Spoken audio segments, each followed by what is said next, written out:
boleh bersama-sama di dalam persekutuan di dalam nama Tuhan Yesus yang membuat setiap kami para wanitamu ini Tuhan boleh dididik, boleh diajar menjadi pelaku-pelaku firman, sehingga kami boleh melihat dimanapun kami berada Tuhan, kami menjadi berkat bagi banyak orang.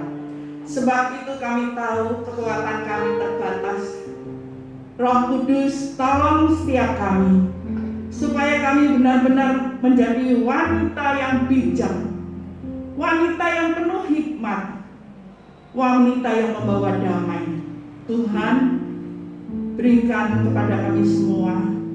Kami mau menundukkan pikiran kami kepada kebenaran firman-Mu, dan di dalam nama Yesus segala selubung yang menutupi mata rohani kami patahkan dalam nama Yesus. Kami tahu saat ini kami dipersiapkan menjadi wanita yang penuh kemuliaan. Berkati hamba-Mu Tuhan. Biarlah Roh-Mu yang kudus menerangi hati hamba-Mu. Kami boleh menyampaikan isi hati-Mu, dan biarlah kebenaran firman ini menjadi kekuatan bagi kami semua. Bagi kami yang mendengar, juga bagi hamba-Mu yang menyampaikan. Kami diberkati sama-sama. Terima kasih Tuhan.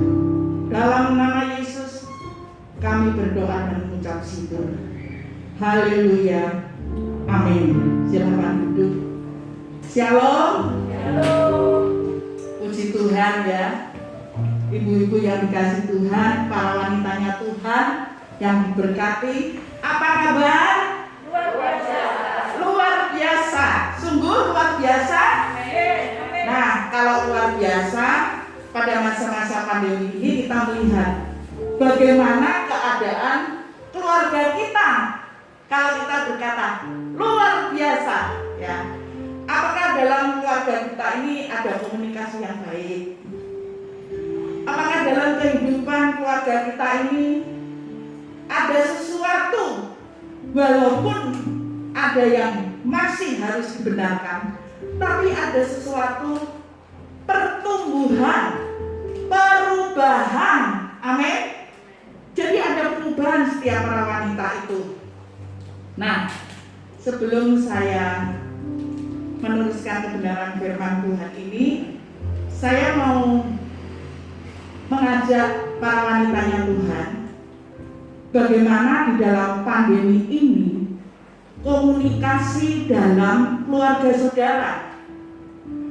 Apakah baik, ataukah mungkin suami istri tambah sering bertengkar karena mungkin uang belanja kurang.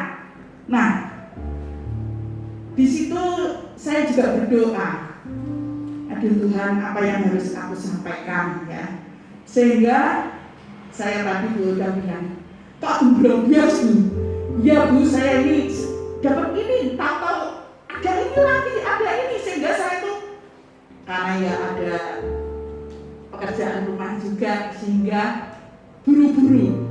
Nah, dalam kehidupan kita, para wanitanya Tuhan, saya percaya kita harus bertumbuh, harus berbuah, dan buah itu tetap. Sore hari ini saya akan mengajukan satu pertanyaan. Siapa yang bisa menjawab? Silakan maju di depan ya. Gampang gitu. Saya akan berikan satu hadiah. Oh, ketinggalan Bu Lisa. Ketinggalan ya di situ. Nah, saya akan berikan satu kenang-kenangan buat Ibu, sehingga saya waktu menyampaikan isi hati Tuhan itu saya ingat, oh, ternyata ada ibu-ibu juga mungkin yang sederhana, dia itu bisa menjawab. Nah, kita diharuskan berbuah, dan buah itu tetap bisa dirasakan orang. Nah, coba sebutkan 9 buah roh yang betul saya kasih. Yang bisa langsung maju, salah nggak apa-apa. 9 buah roh. Nggak apa-apa loh ibu-ibu, jangan takut. Jangan minta dulu ya. Masa nggak ada? Ayo ibu-ibu, 9 buah roh.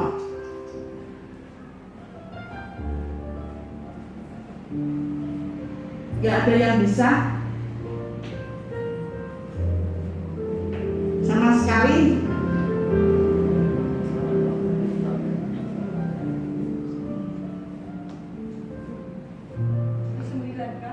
Sembilan. 1, 2, 3, 4. Yang paling gampang ya yang pertama, tengah-tengah itu loh bisa bolak-balik. Tidak ada. Kalau tidak ada nanti terakhir saya ulang lagi. Sekarang nyuntik dulu ya. Daripada ini nanti saya bawa pulang gitu ya. Nah, ibu-ibu sebetulnya ini harus bisa ada yang jawab dulu supaya nyambung, tapi nggak apa-apa. Nah, di antara 9 buah roh itu yang terakhir apa? Apa? Apa?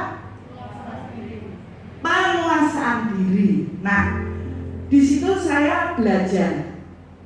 Kalau ada kasih, ya, kalau nggak punya penguasaan diri juga gampang. Nah, sehingga semua itu 1, 2, 3, 4, 5, 6, 7, 8 kalau saudara bisa melakukan, tapi yang terakhir pisang buah itu, yaitu pisang penguasaan diri, kalau kita nggak bisa, semuanya itu akan hilang. Kasih akan hilang, damai sejahtera akan hilang. Nah, ibu-ibu, apa sih penguasaan diri itu? Yang dimaksud buah roh penguasaan diri itu apa? Penguasaan diri itu segala pikiran kita, perkataan kita, sikap perbuatan kita itu tidak lepas daripada kontrol firman Allah. Ya, bisa mengoreksi, mengontrol diri sendiri, tidak egois, ya, itu penguasaan diri.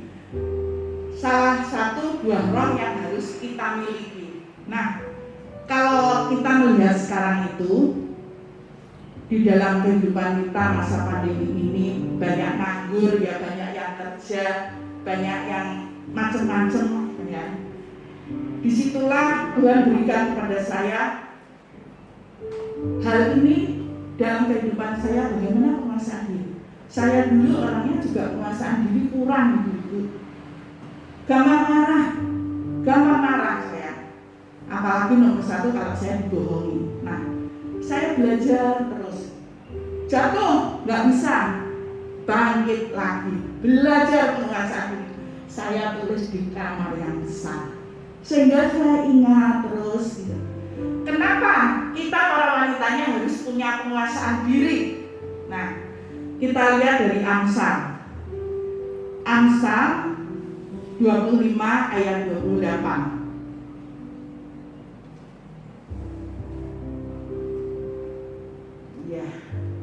Ya, saya baca dalam nama Yesus. Orang yang tak dapat mengendalikan diri, dengan kata lain yang tidak punya penguasaan diri, adalah seperti kota yang roboh temboknya. Orang yang tidak dapat mengendalikan diri adalah seperti kota yang roboh temboknya. Dengan kata lain, ibu-ibu, kalau kota itu temboknya roboh, itu berarti dia mengalami satu kehancuran, ya. Bisa dijarah, bisa apapun yang di dalamnya itu mudah dirampas. Nah, tembok yang kokoh, ya, seperti kota yang roboh temboknya. Tembok yang kokoh itu adalah untuk menghindari kehancuran dalam hidup kita. Sebab dikatakan harus punya tembok yang tidak mudah dirobohkan. Nah, ibu-ibu, kalau kita dalam kehidupan kita ini tidak punya penguasaan diri, sekalipun kuat, sekalipun temboknya tinggi, itu akan mudah dihancurkan atau dirobohkan. Contohnya dalam Alkitab, contohnya siapa yang bisa mengangkat beban? Siapa, ibu? Simpson kuat badannya, tinggi kekar, mengangkat gerbang. Nah, di situ kita melihat bagaimana ia tidak bisa menguasai diri pada waktu ia ada di tangga Delilah. kokoh, tapi lemah dalam wanita. Sehingga Ibu, dia menceritakan kelemahannya rambutnya kalau dipotong. Nah, itu orang yang tidak bisa punya penguasaan diri. Nah, terus ada lagi Kain membunuh adiknya Habil.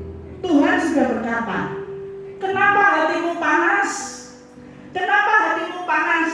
Ya loh, Tuhan sudah menegur dia. Tetapi kita melihat tetap dia karena sakit hati, hatinya panas, tidak dikuasai, membunuh adiknya. Apa yang terjadi? Dia akhirnya terbuang jauh. Mari para wanitanya Tuhan, jangan sampai kita ini seperti mereka, seperti Saul yang berniat bunuh Daud, ya. Akibatnya roh Tuhan mundur dari Saul. Jangan sampai kita para wanitanya Tuhan itu yang hidup di dalam kebenaran Tuhan, belajar terus melakukan firman Tuhan, lalu kita jatuh di dalam dosa. Penguasaan diri itu adalah satu buah roh yang diberikan Tuhan, yang harus kita miliki agar hidup kita ibu-ibu menyenangkan hati Tuhan. Hidup kita kalau menyenangkan hati Tuhan mesti menjadi berkat bagi banyak orang, menandakan bahwa kita ini dewasa rohani. Mari kita belajar dalam hidup kita ini sungguh-sungguh, supaya dalam kehidupan kita ini menjadi berkat sungguh. Nah, kenapa saya tergerak untuk membagikan kita para wanitanya Tuhan itu harus punya penguasaan diri? Karena saya sering mendengar, memang kita para wanita suka bicara, ya, tidak mau kalah, itu pasti ya. Kalau nggak enak tuh kalau kita dengar, oh tahu kamu, ibu A itu setan bantalan, tahu kan? Seringnya kan bilang setan bantalan, nak nempel bantal itu mempengaruhi suami tidak baik. Mari kita jangan sampai dalam hidup kita ini tidak punya penguasaan diri. Dikatakan, yang tadi dikatakan, orang yang tak dapat mengendalikan diri adalah seperti kota yang roboh temboknya. Sekarang kita baca Amsal 16 ayat 32. Amsal 16 ayat 32. Orang yang sabar melebihi seorang pahlawan. Orang yang menguasai dirinya melebihi orang yang merebut kota. Bisa merebut kota berarti kita ini jadi pemenang, wanita pemenang. Menang, hidup kita tidak dikuasai dalam dosa, ibu-ibu. Syarat untuk jadi pemenang itu tidak dikuasai oleh dosa. Syarat untuk jadi pemenang kita untuk merebut kota, kita ini harus tahu bahwa kita ini harus punya penguasaan diri. Jangan sampai mudah emosi ya. Kita belajar, bukan berarti saya ini lemah lembut, enggak. Tapi harus belajar punya penguasaan diri, tidak emosi. Tadi di dalam buah roh itu tidak saya sebut ya, nanti karena bisa dijawab. Di dalam buah roh 1, 2, 3, 4, 5 saya umpamakan setumbung pisang. Penguasaan diri itu yang terakhir yang harus kita miliki juga. Tidak ada hukum yang menentang hal itu. Penguasaan diri itu ibarat bangunan tembok. Bagaimana orang lain itu bisa melihat wanita itu membangun, mempunyai kuasa, berbuah roh, supaya bisa dilihat oleh orang wanita lain.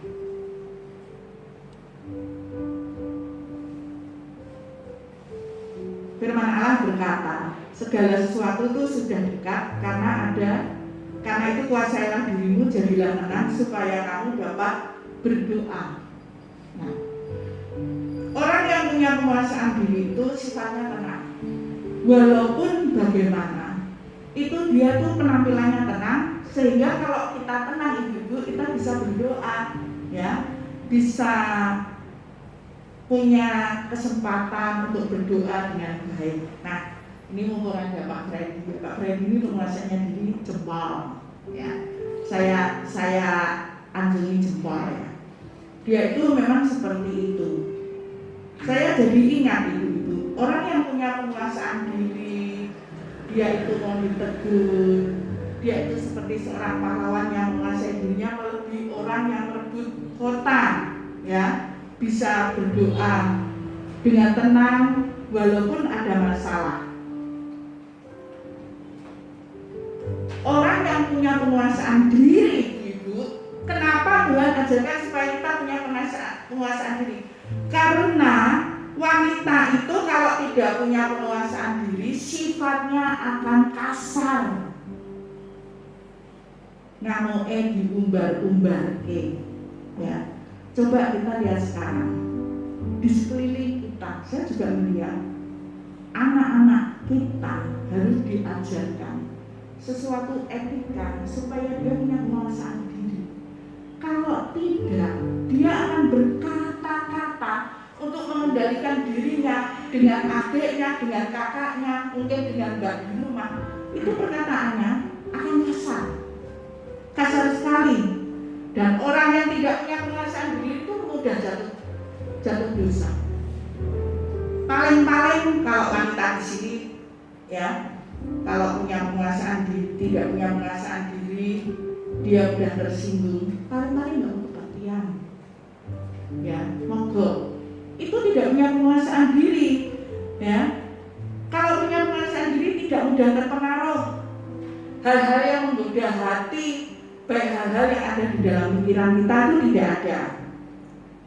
Nah, pikiran dan perbuatan kita itu harus selaras, ya, harus sama. Kalau pikiran kita negatif, tidak bisa terkontrol, maka hasilnya juga akan negatif. Tapi kalau pikiran kita positif, memikirkan apa yang baik, yang mulia, yang sudah didengar, itu akan menjadikan bagaimana kita ini mengerti, oh, saya bisa menguasai diri saya, sabar, melebihi seorang pahlawan. Orang yang menguasai dirinya itu seperti orang yang merebut kota, yaitu menjadi pemenang. Nah, fokus di dalam penguasaan diri Bapak Ibu ibu-ibu yang dikasih Tuhan, yaitu tadi saya katakan pikiran kita harus kita tundukkan firman Tuhan, menawan segala pikiran kita sehingga kita ini menaklukkannya kepada Kristus. Nah, ada contoh, banyak contoh ya kita. Haman itu panas hati pada Mordekai. Kamu tahu siapa yang mempengaruhi Haman? Istrinya si Reisi. Bagaimana dia mempengaruhi? Buat tiang pancung yang tingginya 50 meter. Nanti Mordekai ditarik di atas itu. Tapi apa yang terjadi? Justru disitulah Haman yang harus naik.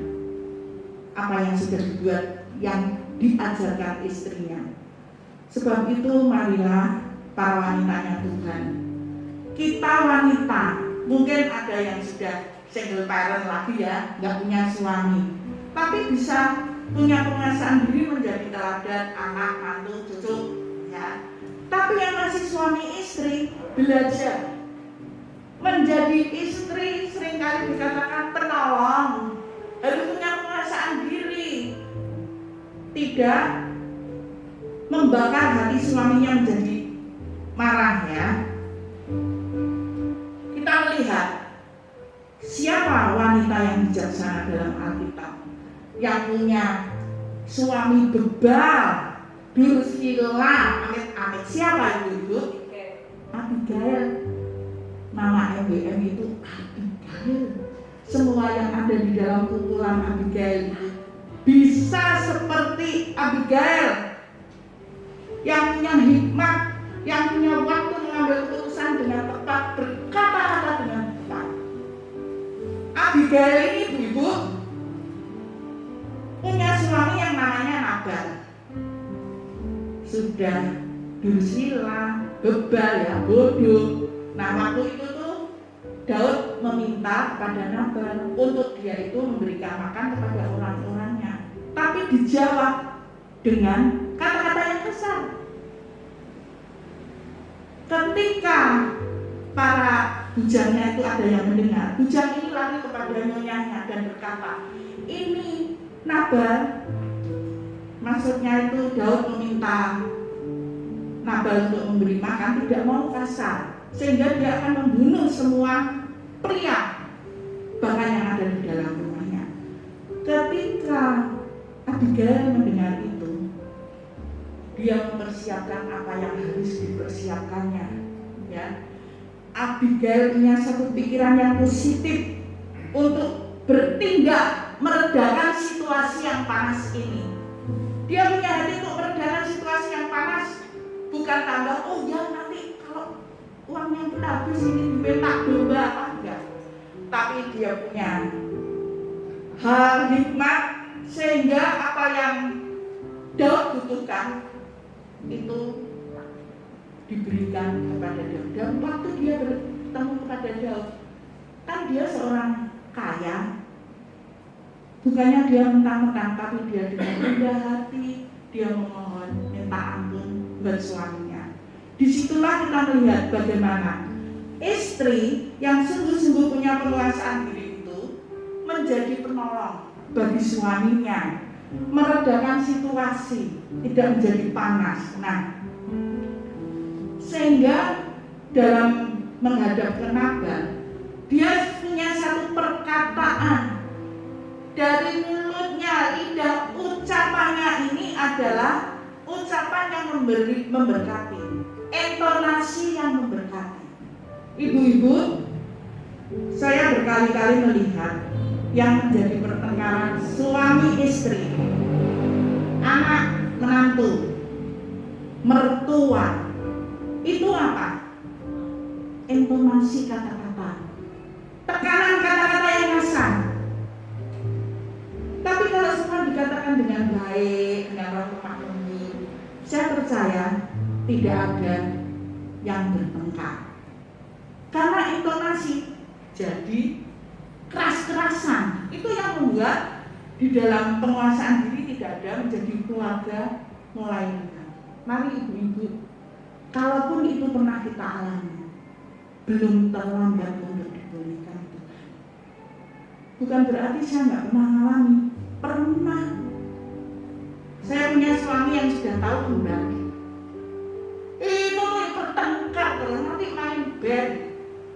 Ya bertengkar, yang satu nih, ya aku nggak mau pelayanan, tapi nanti besok pagi ya pelayanan. Tapi perkataannya tuh panas, yang nggak biasa mendengar bisa kaget. Nah seperti itu. Mari ibu-ibu, kita para wanitanya Tuhan itu sungguh-sungguh punya penguasaan diri, meredakan situasi panas yang dialami suami, keluarga, mungkin adik ipar kita, mungkin mertua kita, mungkin tetangga kita, teman sepelayanan kita. Itu harus kita maklumi, karena kita melihat banyak perkataan, banyak pelanggaran, ya. Jadi mari kita, bukan berarti boleh nggak boleh berkata, tapi mari kita coba mengurangi perkataan yang tidak perlu. Nah, ibu-ibu yang dikasih Tuhan, kita melihat janganlah dalam kehidupan kita, para wanita ini tidak punya penguasaan diri, ikut mencampuri urusan orang lain. Lalu lidah kita ini bisa diganti dengan jempol, ya kan? Lidah kita ini jangan bisa diganti dengan jempol untuk ganti chatting. Saya sekarang nggak ngomong kok Bu, tapi ganti chatting, diutarakan di Facebook, di IG. Seringkali saya melihat seperti itu. Nah, postingan yang tidak memberkati, mari kita buang jauh-jauh. Amin. Harus belajar. Itu. Jadi postingan yang tidak memberkati itu harus kita buang jauh-jauh. Jadilah wanita yang mampu berkata tepat pada waktunya. Itu perlu tidak punya penguasaan diri, perkataan kita akan melukai orang lain, kata-kata yang kita ucapkan itu akan menancap dan tidak bisa ditarik kembali. Coba, kata-kata yang kita ucapkan itu tidak bisa kita tarik, walaupun kita sudah minta maaf karena sudah didengar. Gak bisa. Mari kita belajar ya. Kata-kata itu yang penuh kasih, jangan hambar, ya, jangan dengan menjawab segala sesuatu itu dengan ketus. Nah, kita melihat dalam kehidupan kita, marilah keinginan kita, pikiran kita, hati kita ini diselaraskan dengan kehendak Tuhan, ya. Jangan dipimpin daging, tapi dipimpin oleh roh. Kalau kita dipimpin daging, ini pandemi bahaya. Sudah penghasilan kurang, satu sisi ada yang berlebihan, ya. Karena apa? Yaitu lihat ini murah, harga ini murah, nanti beli. Jadi online datang terus, sehingga perbelanjaan kita bertambah banyak, keuangan keluar tambah banyak. Nah, yang terakhir, hati-hati dengan mata kita. Ya, harus punya penguasaan diri mata kita. Karena apa, ibu-ibu yang dikasih Tuhan? Karena waktu mata melihat, langkah yang kita ambil itu bisa jatuh dalam dosa. Coba, siapa contoh dalam Alkitab? Ini pokoknya berurusan dengan perempuan. Mata yang melihat mengundang satu dosa. Istri Potifar. Ketika dia melihat Yusuf dari mata melihat Yusuf, mulai dia mengajak bujangnya itu untuk hidup bersama, tapi karena Yusuf ini punya penguasaan diri sehingga tidak mau melakukan seperti itu. Sebab itu hati-hati dengan penguasaan diri mata. Saya harapkan para wanita di sini kok tidak ada ya yang pakai rok mini sekali, ya, pakai yang ini kelihatan sekali, ya kan? Jangan sampai, karena itu secara tidak langsung kita mengundang lawan jenis. Mari dalam penguasaan diri ini kita tetap dalam hidup kita ini, tetap minta pada Tuhan, aku mau menjadi wanita seperti Abigail, menjadi penolong, walau punya suami seperti itu, menyelamatkan, ya, seisi rumah tangganya, seperti pahlawan yang merebut kota. Nah, saya akan ulang lagi, siapa yang bisa menyebutkan 9 buah roh? Mari, ya, sini. Salah nggak apa, kok mesti nggak berani ya udah. Urut, nggak boleh bolak balik. Kalau bolak balik ketemu. 9 buah roh: kasih, sukacita, kebaikan. Salah. Ya, ayo siapa? Ya, Indri. Pokoknya harus urut, tidak boleh tidak urut. 9 buah roh: 1. Kasih, 2. Sukacita, 3. Damai sejahtera, 4. Kesabaran, 5. Kemurahan, 6. Kebaikan, 7. Kesetiaan, 8. Kelemah lembutan, 9. Penguasaan diri.